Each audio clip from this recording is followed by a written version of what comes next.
എനിക്കാവതില്ലേ പൂക്കാതിരിക്കാൻ, കണിക്കൊന്നയല്ലേ വിഷുക്കാലമല്ലേ. എത്ര നല്ല വരികളാണല്ലേ. നമ്മൾ മനുഷ്യർ മറന്നുപോയാലും പ്രകൃതിയുടെ ഓർമ്മിപ്പിക്കലുകളാണ് മേടമാസത്തിലെ കൊന്നപ്പൂക്കൾ എന്ന് പറയുന്നത്.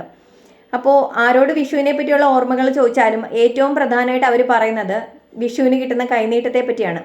നമ്മുടെ മനുഷ്യരുടെ ഓരോരുത്തരുടെയും ജീവിതത്തിൽ കൊടുക്കൽ വാങ്ങലുകൾക്ക് എന്തുമാത്രം പ്രാധാന്യമുണ്ട് എന്നുള്ളതാണ് ഓരോ വിഷുവും നമ്മളെ ഓർമ്മിപ്പിക്കുന്നത് എന്നുള്ളതാണ്. അത് സ്നേഹമായാലും സൗഹൃദമായാലും സന്തോഷമായാലും കാശായാലും അതിന് പ്രാധാന്യമുണ്ട് എന്നുള്ളതാണ്. അപ്പോൾ നമ്മൾ പുറമേ ഇങ്ങനെയുള്ള ഉത്സവങ്ങൾക്കും ആഘോഷങ്ങൾക്കും അപ്പുറം ഓരോ മനുഷ്യൻ്റെയും മനസ്സിലാണ് സ്നേഹത്തിൻ്റെ, നന്മയുടെ, സമൃദ്ധിയുടെ, സമാധാനത്തിൻ്റെ, സന്തോഷത്തിൻ്റെയൊക്കെ കൊന്നപ്പൂക്കൾ വിരിയേണ്ടത്. എപ്പോഴും ജീവിതത്തിലെ ഇല്ലായ്മകളും വിഷമങ്ങളും ആലോചിച്ച് എപ്പോഴും ദുഃഖിച്ചിരിക്കുന്നതിന് പകരം നിങ്ങൾ ജീവിക്കുന്ന ജീവിതം ലക്ഷക്കണക്കിന് ആൾക്കാരുടെ സ്വപ്നമാണ് എന്നുള്ളത് മറക്കാതിരിക്കുക.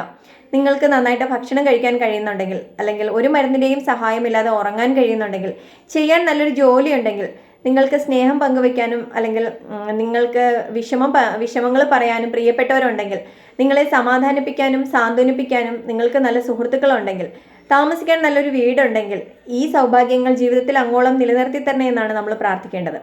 പോയ കാലത്തെ സങ്കടങ്ങളിലും അല്ലെങ്കിൽ ആ ഒരു വിഷമങ്ങളിലുമല്ല ഈ നിമിഷം സന്തോഷത്തോടെ ജീവിക്കുകയാണ് വേണ്ടതെന്നുള്ള തിരിച്ചറിവുണ്ടാക്കുകയാണ് ലൈഫിൽ ആദ്യം വേണ്ടത്. അപ്പോൾ എന്നെ കണ്ടിരിക്കുന്ന എല്ലാവർക്കും സ്നേഹത്തിൻ്റെയും സന്തോഷത്തിൻ്റെയും സമാധാനത്തിൻ്റെയും നല്ലൊരു വിഷു ആശംസിക്കുന്നു.